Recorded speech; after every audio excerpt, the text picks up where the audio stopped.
Week 17 of the fantasy football season, and here's a few quarterbacks I have as sleepers this week. The first guy, Taylor Heinicke of the Atlanta Falcons. Heinicke was named the starter once again in last week's game, and he went out there and had a decent performance versus the Colts. 229 pass yards, a touchdown, and 10 rush yards. So this week, a decent matchup at the Chicago Bears. Give up the 11th most fantasy points to quarterbacks on the season. And they got good weapons in this offense. Just this season, they really haven't been utilized with Desmond Ridder. You got Bijan out of the backfield, one of the best receiving backs out of the backfield in the league, in my opinion. Kyle Pitts, Drake London. So with some decent weapons and a decent matchup, even though the weather most likely is going to be brutal over there in Soldier Field, I think Heinicke is a sneaky sleeper option in deeper leagues.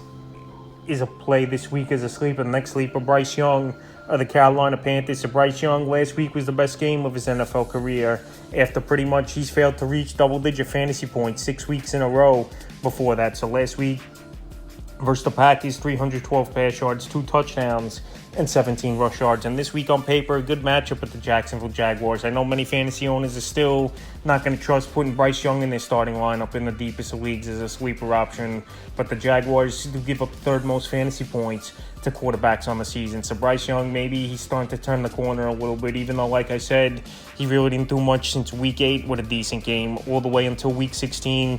But we'll see. Got DJ Chark going last week. Adam Thielen, he's been pretty solid for the most part this year. And Chuba Hubbard out of the backfield can make some plays. So this week, while Bryce Young is out there in 88% of fantasy leagues, I think if you need a deep sleeper, he's one this week. And the third and final quarterback I have is a sleeper option. Easton Stick of the Los Angeles Chargers, available in 98% of fantasy leagues. So Stick the last 2 outings since he's been the starting quarterback with Herbert out for the season. Week 15 at the Raiders, 257 pass yards, 3 touchdowns, an INT, 11 rush yards, 2 fumble losses. And then last week, in a game they almost pulled out and beat the Buffalo Bills, 215 pass yards, 25 rush yards, and a rushing touchdown. So this week on paper, a decent matchup at the Denver Broncos that give up the 10th most fantasy points to quarterbacks on the season. So we even saw Bailey Zapp go out there last week and win the ball game for the Patriots. We know this New England team's out of it, but they put points on the board and they won that ball game. So right now, he's definitely a quarterback. If you need one in the deepest of leagues, 2 quarterback leagues, that could go out there